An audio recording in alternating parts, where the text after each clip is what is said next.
Hey y'all, welcome back to the channel. Thanks for stopping by and checking out what we got going on. Today we're going to do a little bit of auto mechanics. What we got in the shop today is a 2015 Ford Edge. Customer complaint is the windshield wipers won't shut off.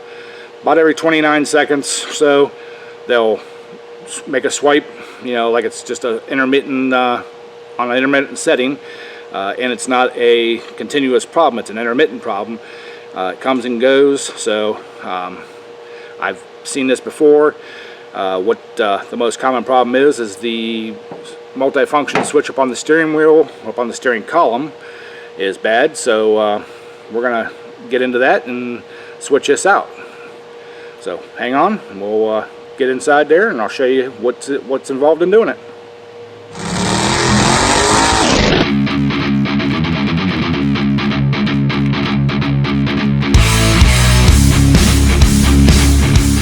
Alright y'all, we're inside the car here. This is the knee boister. It's right, right in front of the driver's seat. There's two screws down here at the bottom, one there, one there. I believe they got 10mm heads. And then there's three screws. Let me get the camera up here. Three screws, one there, and one up in there. This plastic piece here that's up here will come loose. We only have to take loose the right hand side. The switch is on the right hand side of the steering column. So get all that stuff taken off.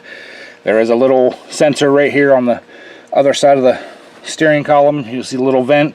When you pull this knee boister off, you'll have to disconnect that. That way you don't pull on the wires or anything, but that's basically all there is to getting into the switch. So let me get all these pulled off, and we'll bring you back and show you how to actually replace the switch itself. Alright guys, you guys have to bear with me here. I don't got my regular camera with me today. This is my big camera. It's kind of hard to get it into these cars to show what's going on, but I decided I'd show you what's going down here. We're going to start out, like I said.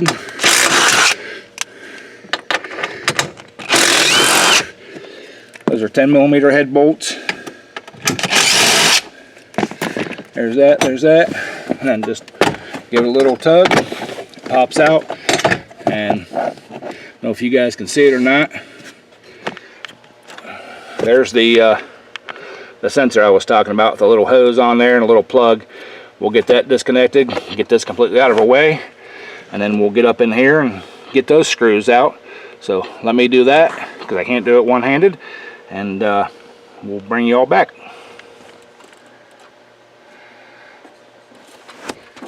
Alright.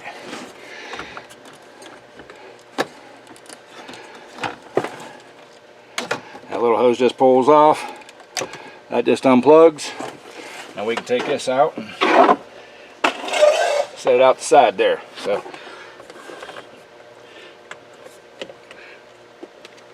now these are smaller ones. I didn't grab the right socket.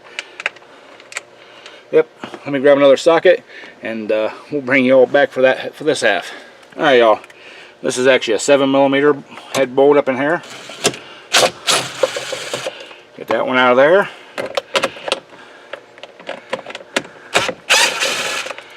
Drop that one out of there. Drop that one out of there. Got all our bolts out and everything now, and just need to split this plastic. I'm going to reset the camera up so you guys can see what I'm doing, and we'll bring you right back. Alright y'all, like I said, after you get this bottom piece off down here, take those screws out of this column cover. You want to drop the steering wheel all the way down and pull it all the way up to you, and then just gently get in here somewhere. Easier said than done sometimes. There's that. Oop. And there goes that bottom piece shooting out of there. And this is what we're looking for right here. This piece right here. Turn the steering wheel.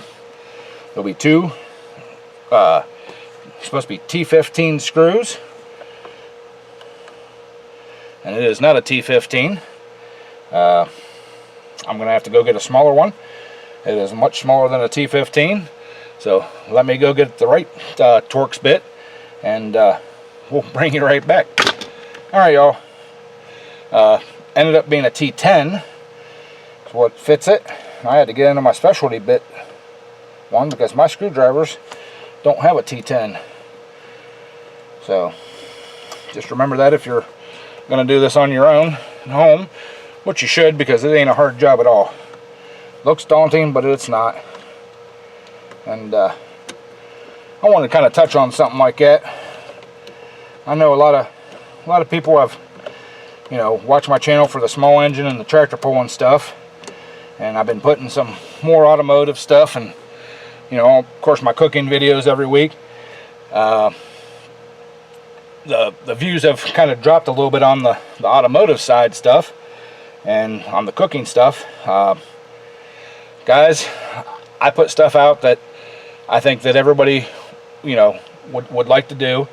My small engine videos and stuff like that are to kind of empower people to get the confidence to go out and try this stuff on their own and fix their own stuff. You know, don't pay somebody to do something that you can do on your own. It's, you know, fairly easy to do. Same thing with the automotive stuff, guys, that I'm putting out. This stuff is super easy to do. It's just nuts and bolts. It looks daunting, sounds daunting, you know, like it's something you can't do. If you can run a screwdriver, you know, or work a ratchet, you can do this stuff. You know, the stuff I'm showing you how to do. Like the tie rods and these switches and stuff like that. Don't pay somebody $90 an hour at a dealership or something to do this. This would probably be a 2-hour charge, and to buy the switch from them, I don't know how much it'd cost, because, you know, I got mine from Napa, and right there's actually the part number for it. And this is the non-rain sensing version. They have one that's rain sensing. It takes a different switch. So, but yeah, I appreciate everybody that views them, you know. But you know, like I said, this is, you know, I'm trying not to stick just to one thing, be a one-trick pony. I'm trying to get all the information I can out there for y'all to, you know, to have the confidence to do this stuff yourselves. So, anyways, back to this switch. After we get the 2 screws out of there, all you got to do is unplug it. That's all there is to it. Just pull that out. We'll get our new switch out of here. This is from Napa, not a sponsor, but if they want to sponsor me, hey, I'll take it. But anyways, so there's our switch. Match them up. Yep, both of them look just a little different colors, but you know, that's it. So we're going to take this one, we're going to slide her back in there, get it lined up, possibly. Nope, I'm a little high on that one. There we go. Pop it back in. There it is. Now I'm going to put the screws back in her. You guys probably don't need to see that. I don't want you to get bored. But there's that part of it. So let me get the screws back in, and we'll get this cover back up here and get it ready to snap back together, and we'll bring you back then. Alright, y'all. Got those screws back in here. Let's give this thing a test whirl. First, we're just going to do the intermittent there for the rain, or drizzle, I guess you call it, or mist. Get that. Yep, all the intermittent ones work there. Fast, slow. There's the rear one working, and the squirter works on it. Squirter works on the front.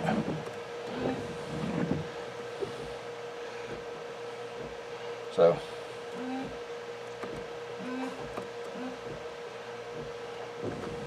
alright, everything works. So shut the key off here, and we're going to I'm going to get these plastic pieces here.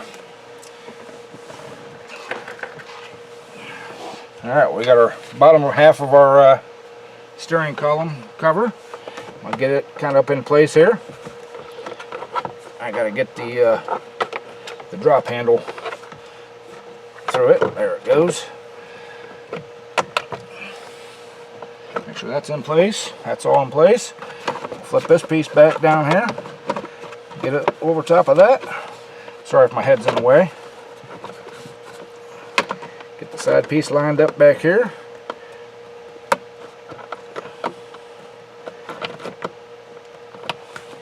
Easier said than done.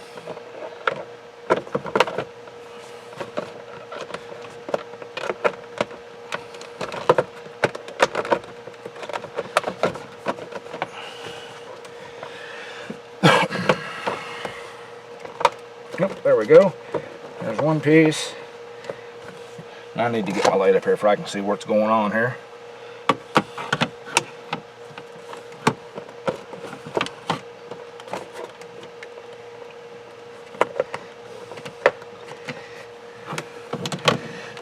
This is the hardest part about the whole job, guys. So.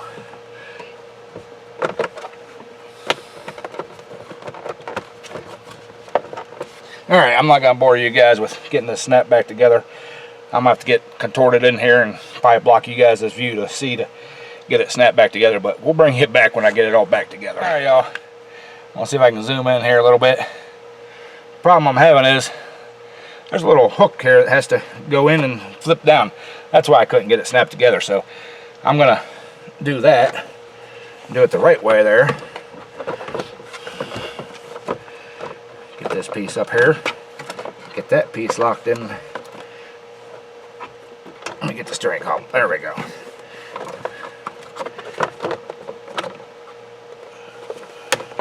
There we go. There's that side on. There. See, it works like a hinge. There we go.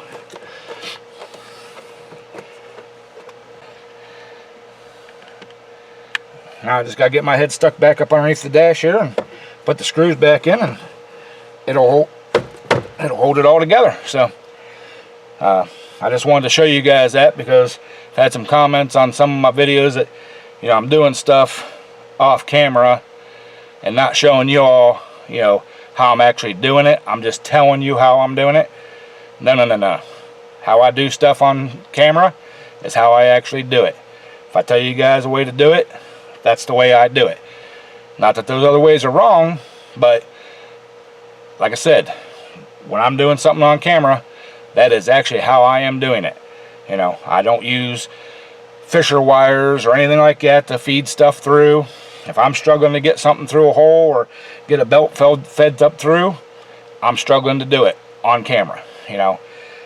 Or I will tell you guys, you know, hey, this is going to be a struggle, you know, I got to get in the way of the camera or whatever, and I do it, I will tell you that, you know. So anyways, that's why I brought you back and showed you them little hooks on the back end of it to make sure they get hooked in and it works like a hinge and like a clamshell, and it snaps back together. So alright, let me get my stuff organized here and we'll get back down underneath there and we'll put them screws and everything back in.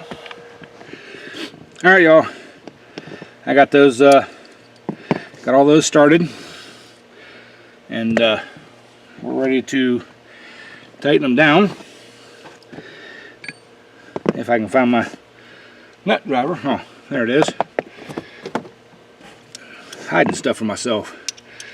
Now, you guys see me use power tools a lot, and that's just kind of to speed up for filming.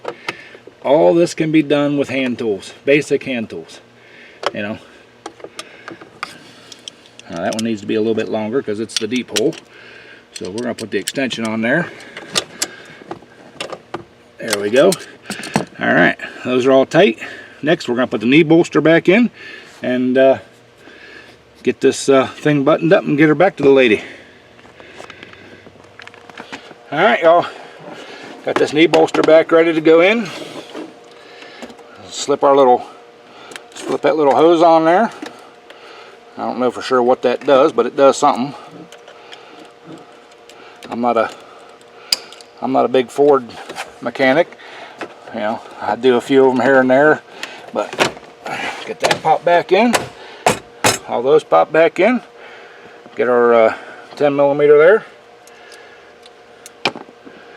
and our little nut driver.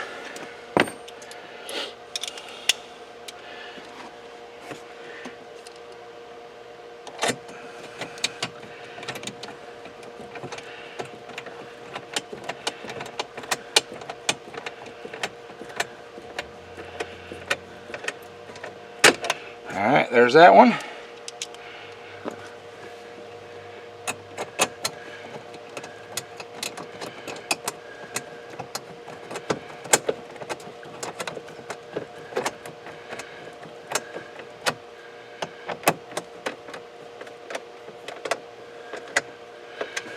And there's that. That's all there is to it.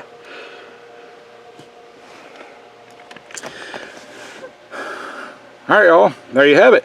How to replace the windshield wiper switch in your 2014, 2015 Ford Escape. And it's super easy. Total time, if I wasn't filming, I would say half an hour tops. If you're being real careful and stuff.